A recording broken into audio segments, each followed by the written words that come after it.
Você está ouvindo o próprio corpo por aí, né? E o que ele tem dito de fato? Ele está te avisando, toque, toque, toque, tô na pior.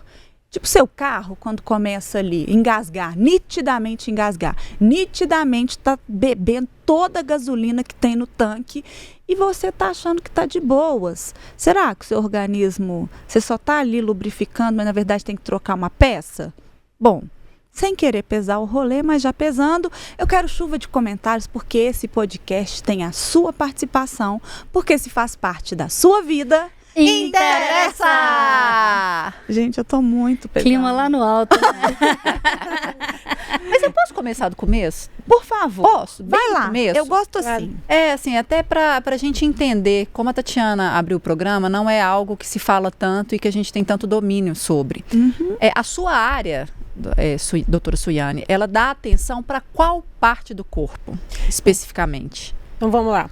A coloproctologia é uma especialidade médica que estuda tanto doenças de tratamento clínico quanto doenças cirúrgicas de todo o intestino grosso, que a gente ouviu falar aí que é o cólon, do reto e também do ânus. Então vai da hemorroida, da coceira na região anal, do sangramento até o caso de câncer. Todas essas doenças são de competência do proctologista ou coloproctologista, mas popularmente os pacientes falam muito proctologia. Então assim, você não vai procurar o proctologista só para operar. Entende? Você vai procurar o proctologista quando você tiver com alguma coisa acontecendo no seu intestino. Quais são os sintomas disso? Sintomas em relação às suas fezes, né? Sangramento, na sua região anal, que às vezes a gente tem problema de falar, né? Ânus, nossa, o meu ânus está coçando, o meu ânus está sangrando, a gente tem uma certa dificuldade. Aí o paciente às vezes vai falar assim, naquele lugar, mas enfim, o intestino grosso ao ânus... Mas é verdade. Naquele lugar é ótimo. Frequentemente o paciente vai chegar no consultório assim, não, mas é que eu tô com uma dor. Aí eu pergunto, mas é onde? É na barriga? Não, é lá. Lá onde? No ânus. Então assim... Eu acho que isso deve até dar uma dificultada da pessoa procurar um médico, né? O tabu de falar determinadas coisas, né? De assumir determinadas coisas. Mas a sua área não tem uma atuação preventiva? Eu só vou te procurar, então, realmente, se está acontecendo alguma coisa? Claro que não. A minha área também tem uma questão preventiva importantíssima. Mas é difícil, às vezes, esse é um papel que a gente tenta fazer ao longo dos anos. A gente acabou de passar pelo Março Azul, que é o mês de prevenção do câncer coloretal. Então, assim, o proctologista, tô ótima, não tô sentindo nada, nunca tive nada, evacuo bem, tá tudo lindo.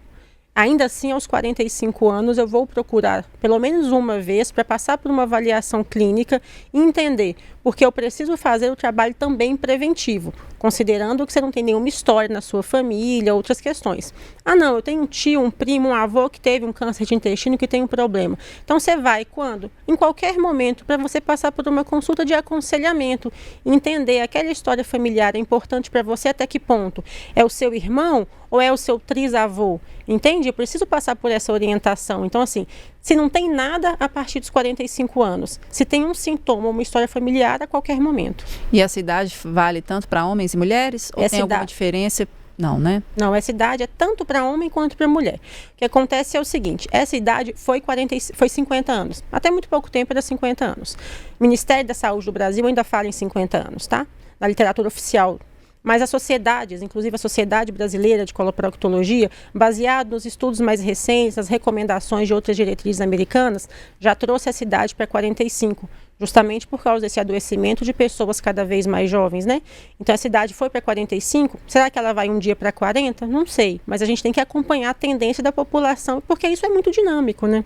Entendi. E o que justifica essa redução da idade? Assim, é a nossa alimentação, é a forma como nós nos relacionamos com o ambiente, é a forma como a gente se relaciona com o próprio corpo? O que altera? Tem duas questões que são muito importantes, mas o que mais pesa é de fato a questão comportamental para essa mudança. Então assim, se você pegar uma pessoa que nasceu na década de 50, ela tem menos chance de desenvolver câncer, na verdade metade da chance de alguém que nasceu nos anos 90, pensando no câncer de cólon. Uma pessoa que nasceu nos anos 90 tem 4 vezes mais chance de desenvolver câncer de reto do que uma pessoa que nasceu nos anos 50. Por quê? É uma diferença importante relacionada a estilo de vida, obesidade, né, que a gente já sabe que é um fator de risco bem determinado para 13 tipos de câncer, alimentação, embutidos enlatados, conservantes, um excesso de consumo de carne vermelha. Então, que a gente tenha convicção esses são os fatores que mais contribuem para o envelhecimento das pessoas cada vez mais jovens, que estão expostas a isso desde que nascem, né? Com 1, 2 anos de idade, já está exposto a esse estilo de vida. Então, aí eu só retomando aqui sobre essa questão dos primeiros sinais, então, a senhora, você, né, senhora? Você, achei que senhora, você pesou mais do você. que eu isso. Eu gostei de você.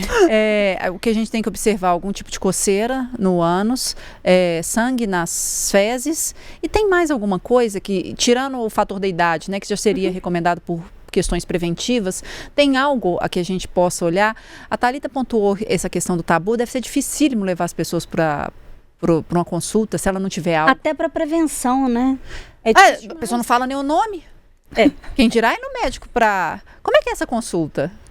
Ela é uma consulta, assim, tem que ser uma consulta com tempo, tem que ser uma consulta dedicada, porque as pessoas têm dificuldade de manifestar, elas omitem para elas mesmas alguns sintomas, então, assim, às vezes na consulta você tem que perguntar ativamente, é difícil o paciente falar, você tem que perguntar, mas tem isso, tem aquilo, você tem que trazer o nome para o paciente, para ele trazer, porque ele omite até dele mesmo, que ele tenta ignorar.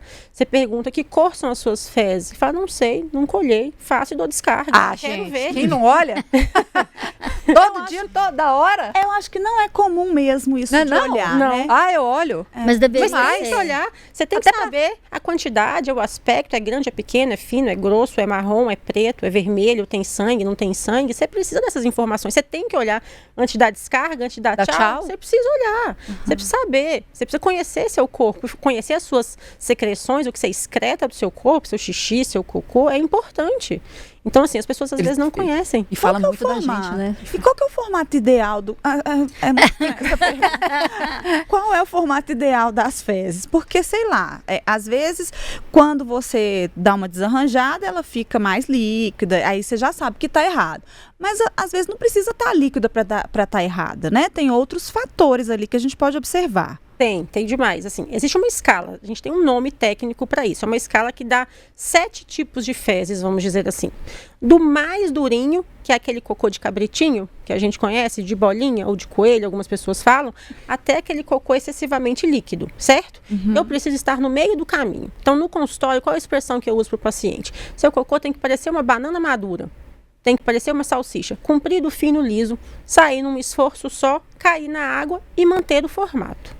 Entende? Ou seja, não pode ser aquele cocô um monte de bolinha, ou aquele cocô que às vezes é até inteiro, mas é todo rachado, todo irregular, que você vê que ele está com cara de seco, e nem pode ser molenga demais, aquele cocô que bate na água e perde o formato, que vira uma pasta. E nem grosso? E nem grosso demais. Então, aquela pessoa que tem aquela história assim, nossa, toda vez que eu vou ao banheiro, entope o vaso da minha casa. Tá errado? Tá errado, né? Parece, às vezes, até meio cômico mesmo a gente falar, mas tá errado. Então, assim, tem que saber que cor é o cocô. Qual é a cor? É preto? Tá errado. É vermelho? Tá errado. É branco? Tá errado. Branco? Às vezes acontece em algumas condições. Mas... do trato. Não, fica quase branco mesmo.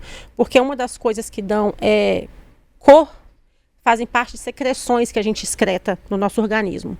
Então, essas secreções se misturam com o que a gente come e o cocô vai dando essa cor. Se ficar muito claro, é claro que não é um branco como um papel, mas é muito, muito, muito clarinho mesmo, esbranquiçado, acende um alerta para a gente de algumas coisas podem estar obstruídas na barriga do paciente.